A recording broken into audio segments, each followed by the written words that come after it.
Thank you for inviting us and organizing that. We have been a while in exchange about possible collaborations, and so we are glad that we can just get an insight to you how we run the program. We are two people, the founders. Of course, we have a big team, and today we do talk to you, Stefan Lünemann, co-founder of the Institute, and me. We are both artists, and Stephanie will first give you an insight into the different programs. So the Berlin Art Institute is a residency, it's an art school, it's an art incubator, and now new also has an online program. And we luckily can make use of the large number of international artists who live in Berlin, who are based here, and to invite them for lectures, seminars, and also to visit them in their studios. It's also part of the program. And they are coming, our lecturers are coming from different fields. It's not only artists, it's also curators or critics, writers, so that there is a big range of lecturers coming to the Institute. So our program is structured in blocks, and each block has 4 weeks. And we start each block with, of course, the check-in. We say hello to our new participants, and they get their workplaces immediately from the first day on, and then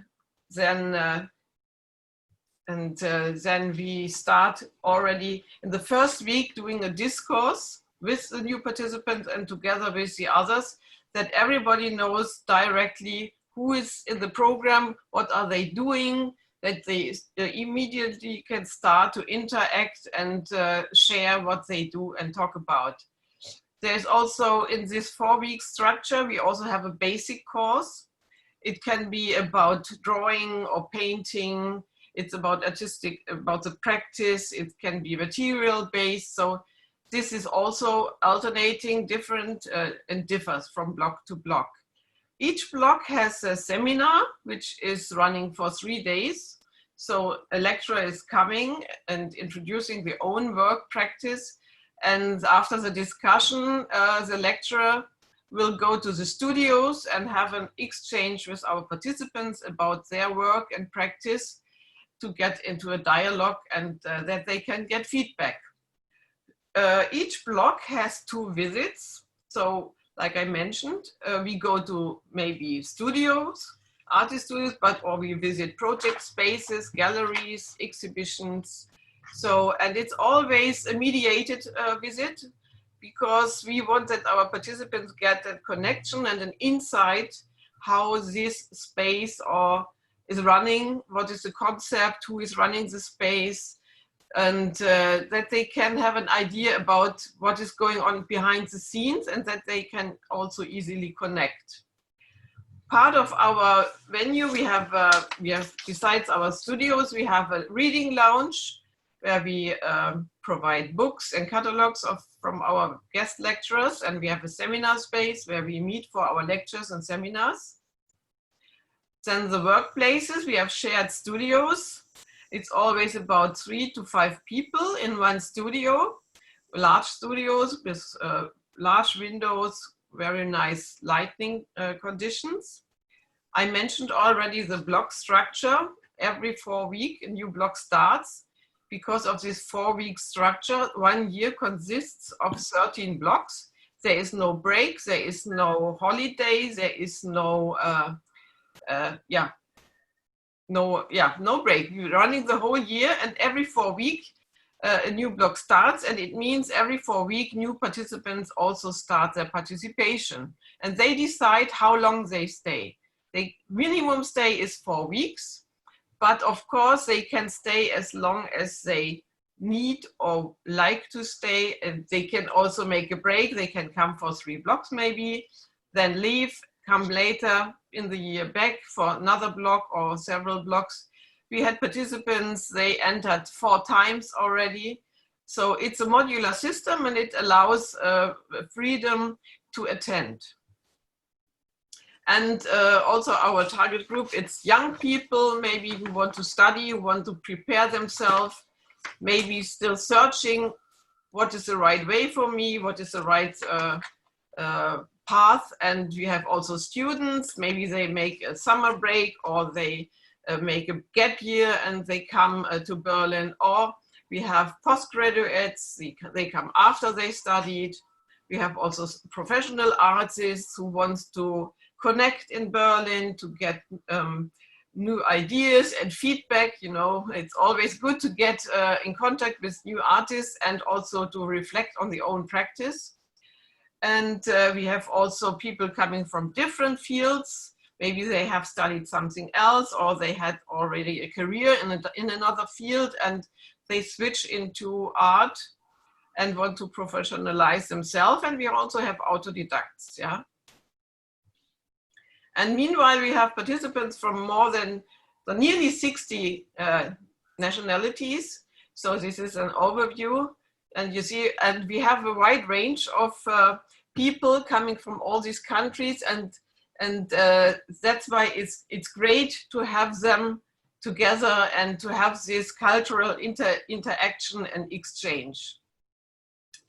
Yeah, so I think one of the main ideas, like Stephanie pointed out, is to bring this heterogeneity together.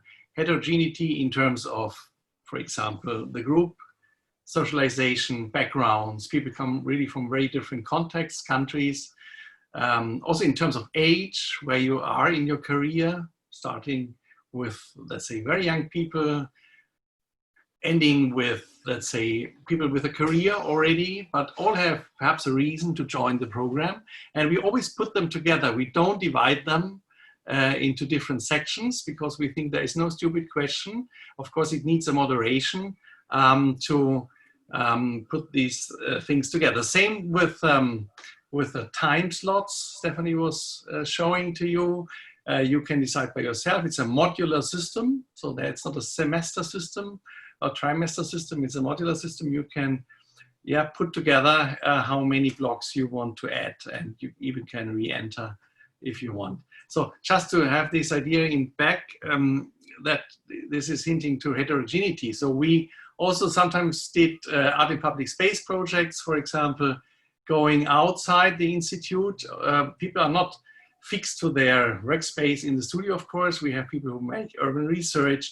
That was one example of an artist. She lives, you know, in the States, from Ukraine, doing a work outside. Actually, it was her first work. Took a lot of courage for her to paint these two pillars with these traditional patterns. And then also it was interesting for her to experience what happens, because people then approached her to do that. So second slot, besides the studio program, is the portfolio course. So portfolio is a topic perhaps you face if you want to have entrance to an art school, to a PhD program, to a MA program, for a grant application, for a scholarship, for getting into a residency, perhaps for yourself. Doesn't mean that you want to have access somewhere else. So we do that either on a portfolio consultation one-to-one, but we also offer portfolio courses. Then a third program, just perhaps to tip on, is the Friends program. Sometimes programs come into being because of the demands from alumni. That was it was a participant from Tel Aviv, I remember. He said to us after he finished his studies at our institute, I want to stay in touch with the institute. Why don't you have a Friends program? And then we thought about it. Of course, it makes sense to also to implement that. So we have, for those who are regularly in Berlin, a year-long Friends program, which allows those people who want to stay in close connection to the institute, that they have access to all lectures, to all visits we do, also exhibitions we do in the program. And then Misha and we just talked a little bit about the experiences about the online program. Of course, like everybody was facing during the lockdown, this problem. We also were closed for 2 blocks early this year. Luckily, all programs are back in operation mode. So we were heavily working on an online program, which was an idea also before COVID, but we never, let's say, worked this out and of course, now we, like all others also, were forced to do that. So we made a research about how to implement that and also asked partners who do that and who have experience. So you just see here an example for some courses. At the moment, there is a drawing course running, or there is a course about techno-feudalism running. There are other courses on the spot. And we also implemented, besides the Zoom conferencing parts of these online courses, also a learning management system in the back end of our website we put up for this. So you see here a structure of also of the blog, which is similar to the live program at the Institute. And then you can also upload your assignments here. The guest lecturer who is running the course gets these assignments in the back ends and also can communicate with the participants. Here you see the materials which are used for each session. For example, this was just yesterday, Power in Theory. You see the readings, you see the assignments, the tasks, and so on. There is a forum, of course, where then also in a protected way, only these people who have access to the course can have a look at that. And also after each session, like you also now live stream this session, there is a recording for those who perhaps have internet problems or don't know, forgot to take part in the session. And so we save these recordings until 1 week after the course ends, and then we also delete them. So residency program. Residency program is also a topic we already started in the beginning when we started the Institute, that we also want to offer access to people who need a scholarship and who need partners. And so we offer, let's say, art universities. It can be an art academy, it can be a foundation, it can be also an enterprise, an association, a collaboration in that way that we do an open call, and then we do together a selection of the artists who get a grant. And then this grant enables students or scholars to join our program for, let's say, 2 blocks, 3 blocks. So for example, we have collaborations, foundations in South Korea. You see here Nam-hee Kwon, she was a scholarship holder last year. You see here we have it with, for example, the Ukrainian Institute. Last year, Olya Fedorova and Nikita Kadan joined the program. In that case, we made a selection like that we took, let's say, established position like Nikita has. He already shows, internationally, you might know, and then Olya Fedorova from a younger generation. And we always, of course, invite them also then to give a talk and an insight into their local art scene. So that is always something we also benefit from, and also the other participants. Then, for example, another partnership we have a partnership with the IFA. The IFA is the German Institute for Foreign Cultural Relations. It's funded by the Foreign Ministry in Germany, and we are a guest organization. So we also host a kind of fellowship program, which enables people coming from different institutions to come to our institute for some time. Mainly in the live program, it's 6 to 8 weeks. We now do it remote. So we also do a remote fellowship at the moment with one from Azerbaijan, one participant, and one from Morocco. These are our current fellowship holders from IFA. So you see here Anna Karpenko, curator from Belarus, you see Syed from Pakistan, or you see here Mohammad from Sudan, or you see Istabrak and Navid from Sharjah Art Foundation. So that's also the idea of that program, is also making exchange between institutions, and also, of course, in, let's say, the best way, also perhaps to work in future on some collaborative projects. Here's a work by one of these scholarship holders, by Istabrak. He did a work in the subway in Berlin, which also was very thrilling for him to get into interaction with the people. It's a photographic work, exchanging objects. Each station he stepped out of the subway and then was giving something, an object, to a foreigner, and then asked the foreigner, can you give me something back? and was documenting that. And that was an interesting discussion because he said he would never do it in Dubai, but this enabled him to enter a new approach. And meanwhile, he's studying in an art academy in Germany. Yeah, Stephanie, perhaps you can say something about the arts incubator. Yeah, we also implemented an arts incubator because in the startup scene, often if it's coming to projects and ideas and new firms which are related to the art, the professional art coaching is often quite weak. In the tech part is strong, but the knowledge about art, artistic approach, and also the analytics we are used to when we work in the contemporary art field, this is often missing, and we provide also now young entrepreneurs to come to our institute or to share their projects to get the coaching, especially from this art perspective, and to develop their projects for a while together with us, and to interact also with our participants, and to really get an insight and feedback and reflection on the artistic side of their projects. So for example, if we think of, let's say, end of the 90s, digitalization of, let's say, art space, let's think about eFlux, a New York-based company, probably you all know, sending out press releases.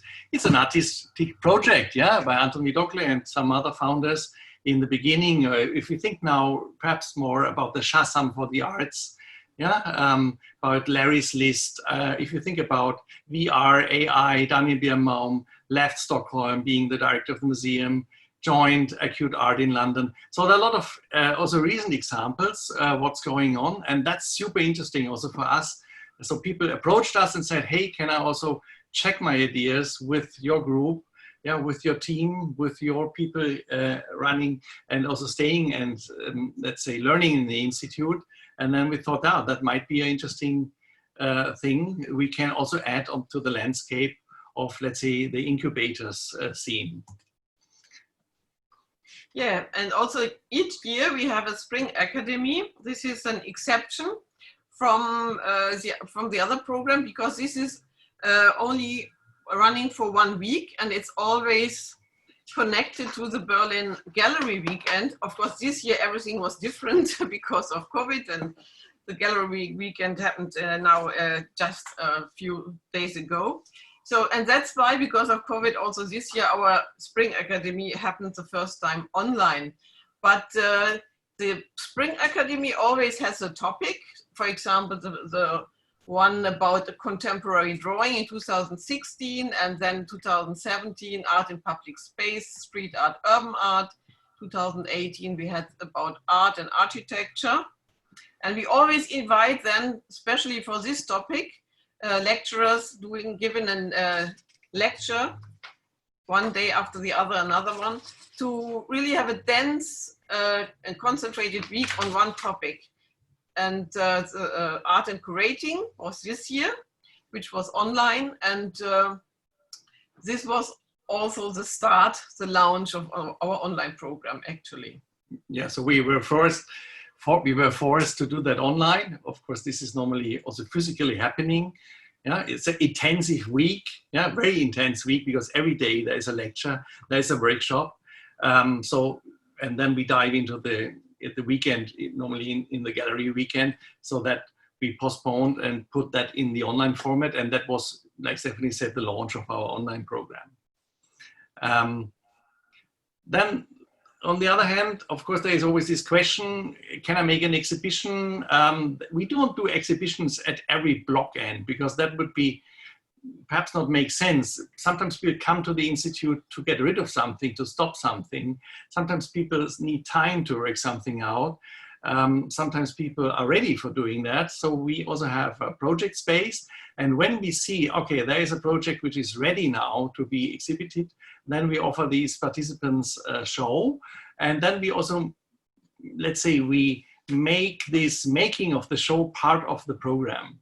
So we say, if you get the show there, we also have some requirements. So that means to analyze, yeah, what is a show, to analyze different possibilities of displays, to update your portfolios, to update your social media accounts if you have some, or to delete some if you don't use them, or to work on the captions, to work on a list of works, all these things which are practically also connected with showing or publishing something. That's always a big topic. Sometimes people need that kind of deadline. They really need to do it. Some are very well organized, also doing their daily practice. And then, of course, we also discuss that from different angles, building audience, building, yeah, community building, and so on. Yeah, so already mentioned in the beginning, I think we both run the institute, but of course we are not alone. Yeah, so we have, I don't know, a long team. This is even longer meanwhile, big team of lecturers, because as Stephanie already mentioned, this block structure, that means if you're in the institute and some are in the institute 1 year, 2 years, you always have a new lecturer in each block. So that means if you, for example, come to us and you join 3 blocks, every block a different person will give the lecture and will give the seminar. Of course, Stephanie and me, we are there doing the blocks, but also the basic course is done by different people. So the more you stay there, the more you get different feedback crits about the work. And the people come from very different backgrounds, yeah, from film, from installation, from participatory art, from illustration, sculpture, and so on. And of course, but all these people have in common that they have a deep interest also in going to the work of the participants and to discuss this work, not only to talk about their own work, which is of course also the case, but also to say, okay, I want to see your work and I want to get into touch with that. Yes, and our location is based in Weißensee. It's a district of Berlin. It's the former east part, and it has its name from the lake, White Lake, Weißensee, which is very close to the institute. And it's an old courtyard, an old industrial courtyard from last century, from the 20s.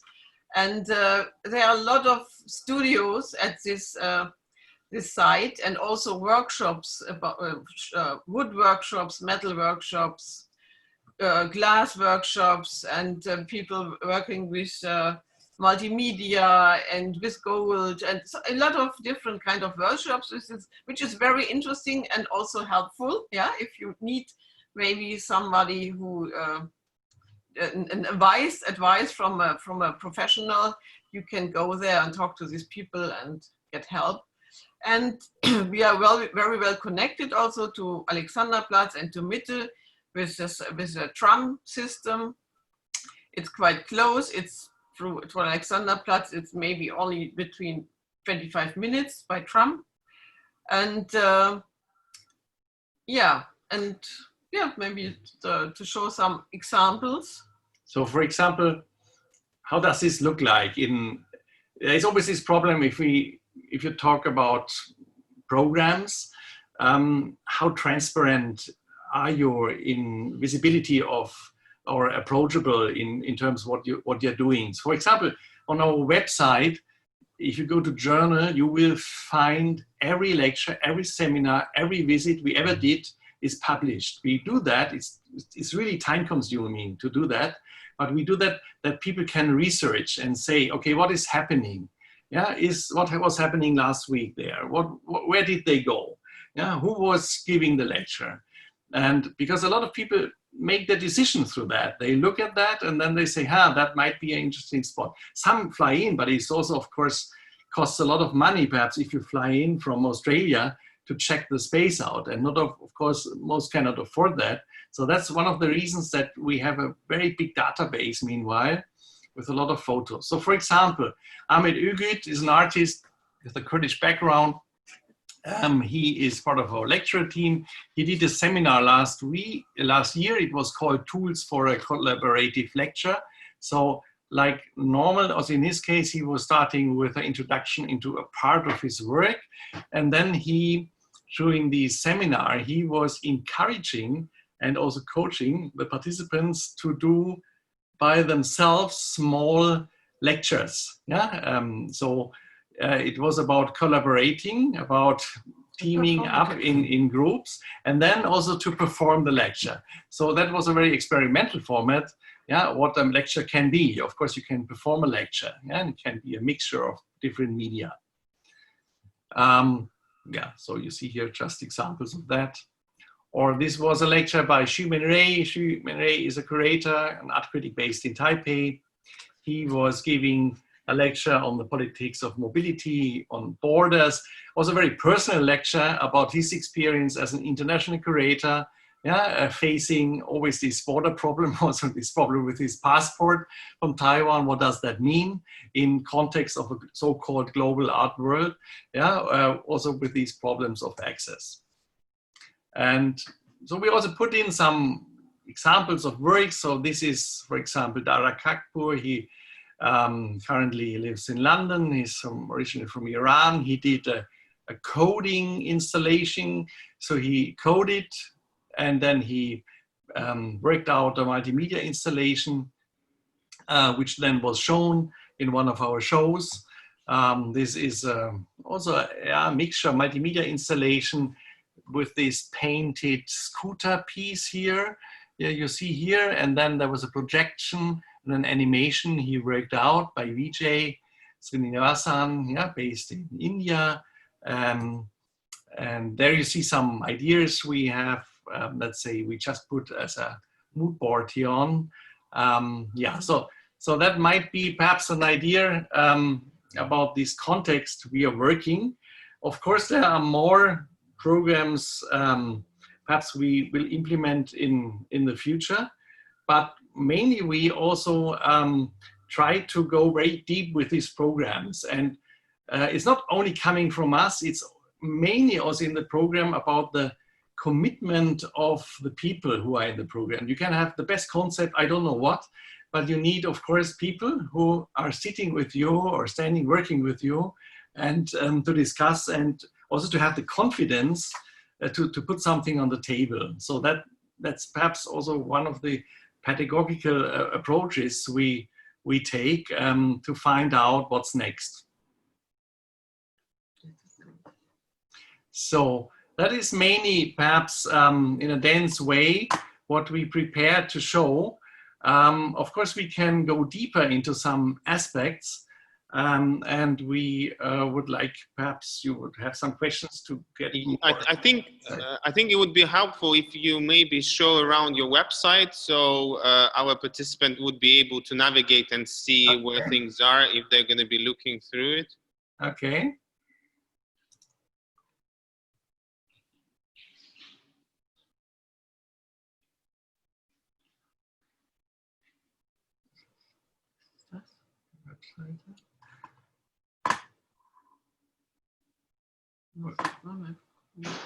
Okay, I add a new one.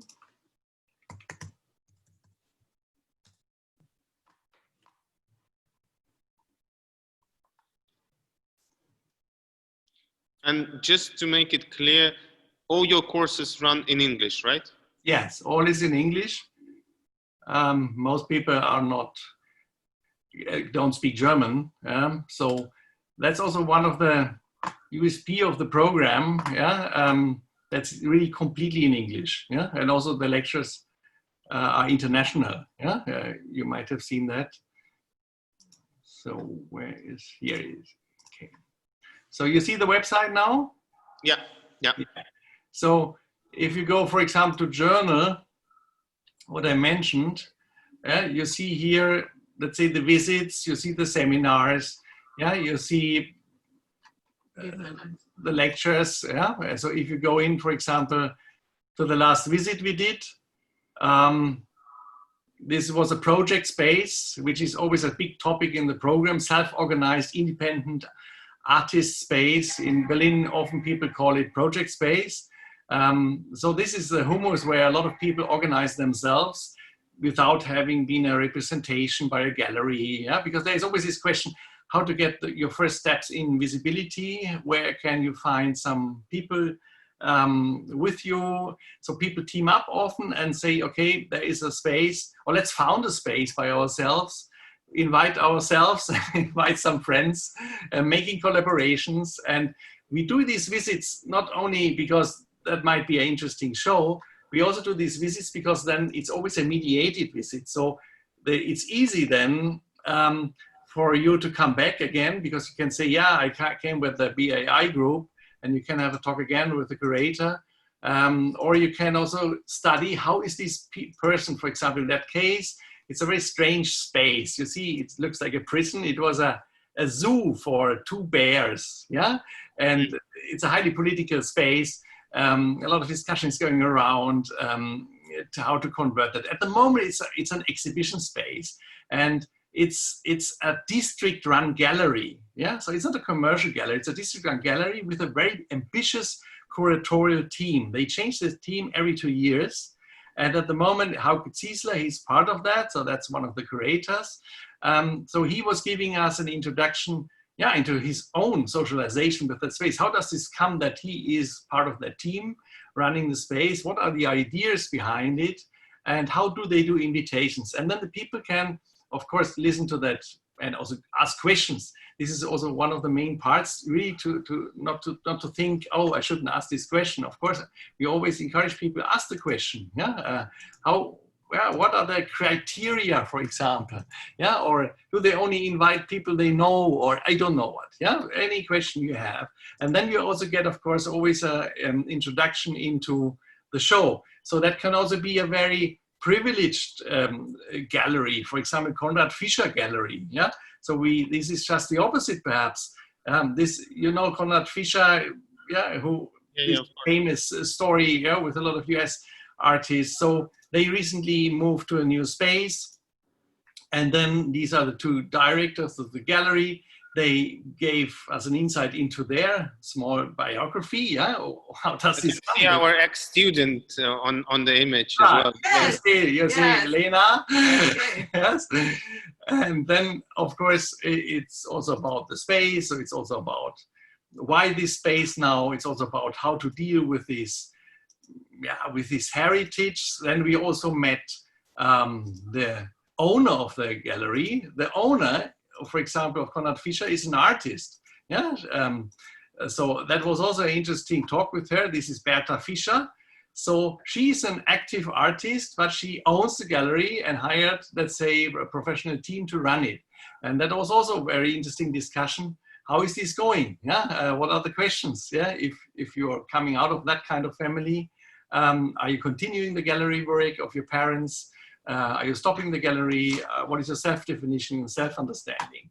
So that might be perhaps a second example for the visit. So you can also, for example, if you put in here lecture, then it shows you all the lectures. So this is often also used by people for researching. Yeah.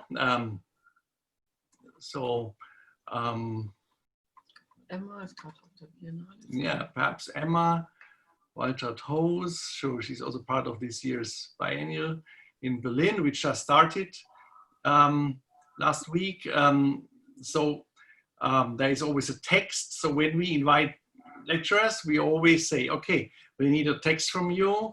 They have a carte blanche from us, so we don't define how the structure of the seminar or the lecture has to be. Of course, we have a recommendation, but we are always curious, how is it? Yeah, if you have this possibility now to develop it, yeah, in your own way. But we always say also there has to be time for crits, because mostly the participants want, especially in the beginning, perhaps it's a little bit strange, yeah, and it needs a little bit kind of courage also to say, yeah, I want that to come to my place.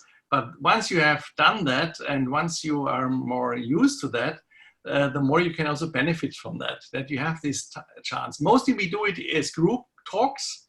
Only if someone says, I only want to have a one-to-one talk, that's also possible. But mostly we also want that the other people can listen. Yeah. and also hear what this person is saying. Or so you can also, of course, put in the name, yeah, just by the artist. So this is Daphne Maimon, for example, and then there is always an image show where you get an impression, yeah, what's going on. And also later, for example, we also publish works. You know, I showed you just some now from participants, but later also sometimes people use that entry on the website also for other applications, which of course then is a very good thing. If you can use that, you can say and prove this is a link where my work is published, especially media-based work or some other performative work we often also publish on the website. So that's the idea of that. You see here much more. Yeah, you see here this, as we told you, for the online course, and also because of this learning management system, we built up a new website where you then can go in and register here, and then you always have, let's say, an idea of the course content, but this you can only enter when you have booked it. Yeah, so it's showing a little bit, but of course the access is only possible once you are in. Yeah, so some more information about the website, or is this sufficient? I was wondering about the application procedure for the long-term programs. Yeah, so the application procedure, this is always an interesting thing.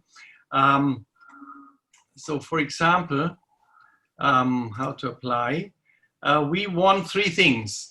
The one thing is we want just some examples of your recent artistic work. It's not only addressing artists, perhaps we didn't say that so clear. We also have curators in the programs, we have critics in the program. We also have people from different fields. Of course, not only designers, filmmakers, but also coming from different fields. But they have to prove that they want to be part of that program and also say why. So we need a motivation letter. The motivation letter is very important for us. It doesn't mean that it has to be an essay or something like that. It can be also small, but that you just say why you want to join, why you think this is something, yeah, or perhaps you can also say what you expect or something. It helps us a lot. To find out, are we perhaps the right partner for you or not? And then we also want a small bio, a CV, where you can get some information about the applicant's biography. So that's what we need. And for example, in the motivation letter, so we get a lot of emails, probably like you too, and people then apply and then they say, perhaps, I want to come to Berlin, I want to have an exhibition, I want to sell my work. And so then you easily can check out, okay, this is matching to us, or this is not possible, or this expectation is perhaps not addressed right when it goes to us. So yeah, that helps us. And we are much more discourse-based than that we offer practical courses. Of course, we have this basic course for practical help, but the main focus is that you have 24 hours access to your studio every day, also the weekend, and that you can work, and that then later you can have a discussion, reflection on your practice. And this is the main thing we provide and we do. And this is something a lot of artists are looking for, because, you know, this is often missing, yeah? Sure. And I was wondering, so in terms of the amount of hours within the week for the studio program, how much of a discourse, seminars, discussions actually happen within 1 week, for example? So mainly the program happens from Tuesday to Thursday, from the morning to the afternoon. And on Monday is only check-in when the block starts, and Friday when the block ends, and when we have a bye-bye event when some participants leave. But the main part of the program happens on Tuesday to Thursday, half of the day or till the afternoon. And the visits happen in the afternoon, always on Wednesdays. Yeah, so there is a clear structure we provide to our participants, that they can rely on, and that they can also make their planning if they want to go somewhere or travel. But it's simple. It's like with many universities, it's often this from Tuesday to Thursday, you have the main program, and then you have a lot of time for practice. And also because of Berlin, you need also time to dive into the gallery scene, to go into the museums, to see exhibitions, and to connect also to the vivid art scene we have here. And this is of course also an interest from people. If they come to Berlin from abroad, they want to have a workplace, they want to have this program, but they also want to have the connection to the city and to what's going on there. And that's why we found out that this is a very good mixture, that it's not too much program, but also enough program that everybody has the feeling, okay, I really can take something out of it. And I have a lot of interaction with professionals at the BAI, and but I also find my time to dive into the art scene. Perhaps I can show you that you have an idea. Just the current program for this block. Do you see that? Yes, yes. Yeah. So this is just the explanation what Stephanie was talking about. Yeah, there's a check-in, then the discourse starts with the second day on. There are 2 slots for that, where people really start making intense introduction into the work, also into not only work, but also in the context, yeah, of the production. And then we have 2 visits. Here is 1 visit, there is 1 visit. We have the basic course in second week, the lecture. The third week is always a seminar week, and then we have a coaching zone in the 4th week with 2 slots, yeah, always on a Tuesday and a Thursday, and the second visit. So that's the structure. The structure is nearly always the same for each block, so people can rely on that. Because this is also something, you need a kind of pattern where you say, yeah, if I want to go out to Paris, I want to go to Nairobi, I don't know. But we always say, we expect from the participants that people can, let's say, take part in the course. We want that they take part in the seminars. We want that they take part in the lectures and the visits, because they are custom made for them. So we don't plan the whole year program in forward, because we always determine 1 visit, and then we say, okay, the second visit we decide when we know the group. Yeah, because this might be interesting to confront the group now, we go there. Yeah, so that might be perhaps also important to know how we design it. So, because our team is so big, we can do it like this. Of course, some things we have to schedule very early, but there's a kind of flexibility how we put that out. So okay. And how many people usually within the group? The group at the moment is much smaller. So at the moment we have, I think, 11 people. Normally the group is about 20. Each group is 20. We try to keep it like that. If we have more, we do 2 groups. Yeah, we want to have a group where it's still possible to interact. Yeah, like this classroom size. That you also have a personal relationship, because a lot of things also relate on confidence, that you feel fine and safe, that you can interact. So that's at the moment we are in the program, I think 11 at the moment, because mainly only people from Europe can attend the program, who are in, let's say, many participants postponed their stay because of COVID. They said, okay, I come at the end of the year, or I will come next year. So, you know, this is, we have to face this. That's why we also have the people then in the online program. But let's say the maximum normally is 20. Yeah, we try to handle it like this. Yeah, otherwise we start a second group. Right. What do you think are the main differences or uniqueness of your institution from the others within Germany or Berlin? Well, when we started the institute, of course, we did a research. Yeah, what is already existing, what is on the landscape. So not only in Berlin, we did that internationally, of course, but also in Berlin. If you ask me, in Berlin, you have, for example, the DAAD scholarship. Yeah, you might know it's a, I don't know, exists very long time. Yeah, normally it's 1 year. You get this grant, but it's not a studio-based grant. It's mainly a program where you get a flat, you get some money, and you get also access to grids, and you meet curators, but it's not so schoolish in a way.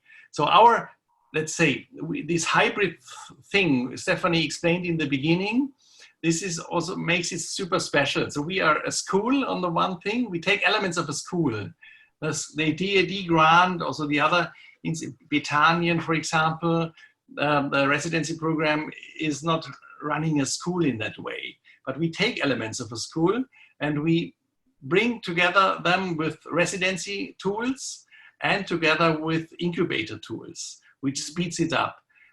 So that mixture is, I would say, very special, but there are more. Agora, for example, there is TAC, there is ZKU, yeah, Center for Urbanistics, yeah, only talking about Berlin, and they all have different profiles. Yeah, for example, when Agora was running, now they stopped it. They were specialists for food and art. Yeah, Britannien is again another concept. If you go in Germany to Solitude, for example, if you go outside of Germany, if you look at IACP New York, if you look in London and scan the landscape, it's really worth to check it out. But I would say, coming back to your question, this makes it special, yeah, this hybrid form of it. And it's also the modular system also is very special, yeah, that there is no break and people can say, I rejoin whenever, of course it has to be available, and yeah, sometimes it's booked out, then of course you cannot rejoin, but then you have to just postpone it. So I guess it's less connected with kind of academic approach, but more with the professional development and integration into the professional artistic practice. Yeah, this is where we come from. We are often asked, for example, also to implement a MA program, especially MA program.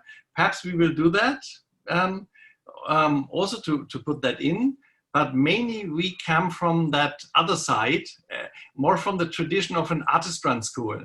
Yeah, you know, there is And it's more about sharing, yeah, that you meet professionals and they share their knowledge, their experience, and you get an insight in how these different people made their way, made their career, found their way. And this is many artists, if you ask them, especially professors at art school, yeah, how to teach art, they say you can't teach. Yeah, it's about you have to share your experience, your knowledge, and this is what we think it's really the main thing our people looking for, to get to know what is possible and how do other artists come to this point and how do they get their visibility, and that's why I said this main focus on discourse we have, but also on coaching, because often we have also people who already studied art, but they have a very little knowledge about the art market. Yeah, how does all these systems function? Yeah, how to get in contact with galleries, with curators, how to approach them. So these questions, they come after you studied, and if you have no gallery, yeah, what to do? What can I do? How to behave professional? Because you are, as an artist, you are a one-man company and you have to face all these questions, needs, and you have to find your way through all these difficulties also. And that's why we also have this coaching zone every 4 weeks, yeah, because people really ask us, yeah, how to do that, how to approach a gallery, how to do my portfolio that it's professional, what about my website, is it okay or should I change something? All these questions are very important for artists if they want to, yeah, professionalize and want to do, find out something. Of course, you could also say, to look in a critical way also about professionalization. Yeah, you could also say we amuse ourselves to death. Now we are professionalization. We professionalize ourselves to death. So of course, also having a look from different angles. What does that mean? Yeah, what does it mean in terms of art? What is the connection to that? So the same with documentation. What are the reasons to document a work? Perhaps there are even ideas not to document the work. I'm thinking of Tino Segal or perhaps some other artists, yeah, in the discourse. So that means just to put that as a topic on, but then to look from different sides. Also pricing, like Stephanie said, of course, pricing, this is a super interesting topic. If you ask people, just because it's so international, how is it done in Pakistan? What was the idea in main China in the 90s? To find the price. What is the idea of an art academy, a state-run art academy, perhaps in Germany? What do they say, yeah, if they are asked by students about that? And what is, let's say, an idea perhaps somewhere else? So I think it doesn't mean that there is one solution. Of course, it's not at all about that, but it's more about sharing different ideas and perhaps even to invent a new model. Yeah, like same with the project spaces, or you can say distribution becomes part of the artwork, perhaps. Yeah, or you say even pricing. You say I don't admit at all to this existing model, and I'm dreaming of something else. So then we think perhaps about and talk about platform thinking. Yeah, last 5 years. Yeah, when you look what has happened in terms of platform developments. Right. Well, let me check if there are any questions in the chat. And no, there's no question. Кто-то, может быть, хочет что-то спросить, узнать?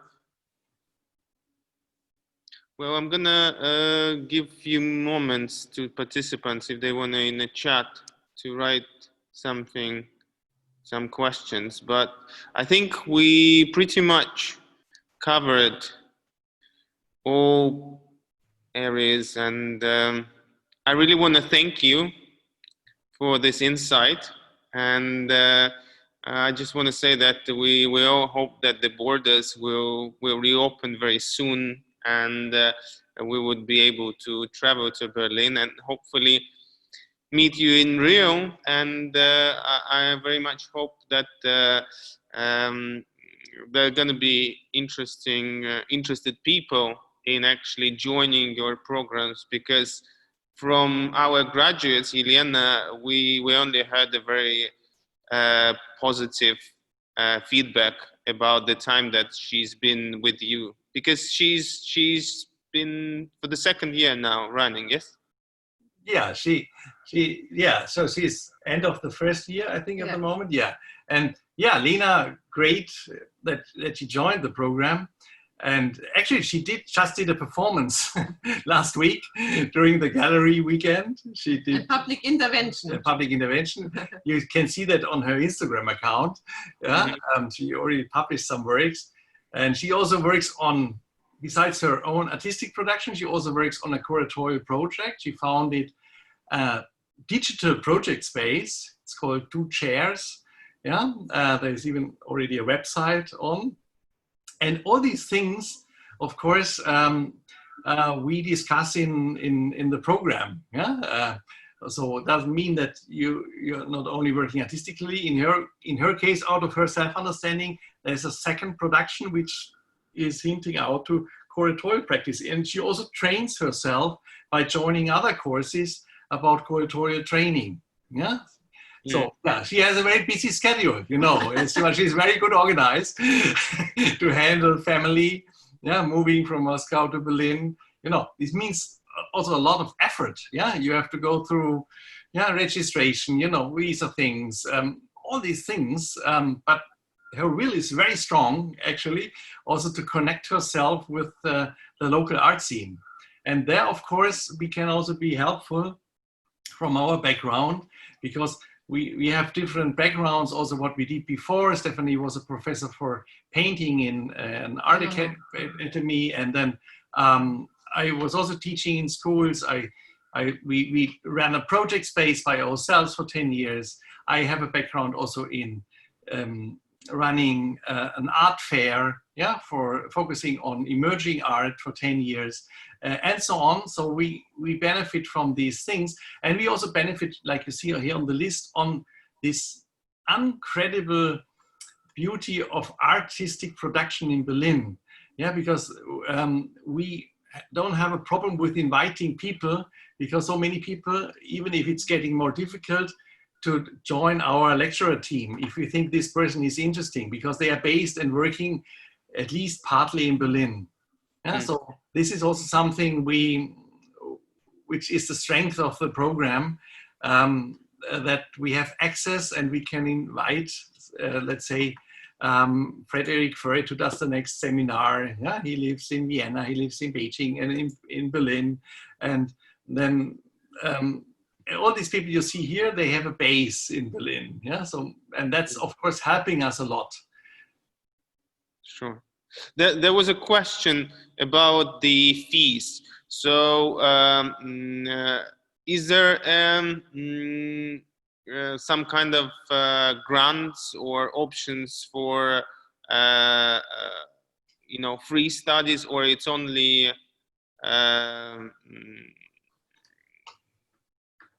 only students have to pay for it, or is there any way that it can be subsidized by some kind of funding? So there are three ways you can do that. So the one thing is you pay by yourself. The second thing, this is an often asked question in the application procedure. The second thing is we found out that the best chance you have if you do research about funding possibilities. And once you find a funding possibility, there are some mentioned on our website, but of course they are, let's say, the blockbusters. So a lot of people use that, yeah, who could support you and so on. Yeah, you see here some sources, and we even have longer lists. But if you go there, from our experience, sometimes people say, I have a possibility, a foundation who could fund me, but I don't know if I get the grant. And then if we think this person really needs, or it would be wonderful if this person would have the chance, then we write a recommendation letter. And then most cases, they get the grant. And the third thing is, let's say, if this is of course only possible with our partnerships. Yeah, so we are starting now with one in Saudi Arabia. Yeah, we will announce soon, probably November, something like that. Then of course, if there is a foundation which has an official, let's say, cooperation with us, then of course, then the chance is to take part in an open call. Yeah, so these three options we have. We have one exception. This is relating to the incubator program. In the incubator program, there we have a grant for artistic and artificial intelligence. Yeah, if somebody has a proposal for at the intersection of tech and art, let's say an entrepreneurial idea, yeah, between cultural, creative, digital industries, and wants to persuade us to get into the program, then we also have the possibility to give a grant to this person. But we don't offer that in the studio program, and also not in the portfolio course, but in the arts incubator it exists. Okay, great. And I think there's one. No, that's the only. All right. Well, I want to thank you again. Yeah. And let's keep in touch, and maybe we can repeat this once again in some time in the future. And hopefully very soon you would be able to come over to Moscow so we can show you around, and maybe we can actually do the same thing, but actually physically. Yeah, that would be wonderful. Yes. Yeah, and also you're welcome to Berlin. Yeah, give us a call if you are in town. Hopefully this is possible soon. I don't know. And if some of your students have further questions, they can write to us. They don't be shy and shouldn't be shy to really get information from us if their questions come up later. Okay, that's fantastic.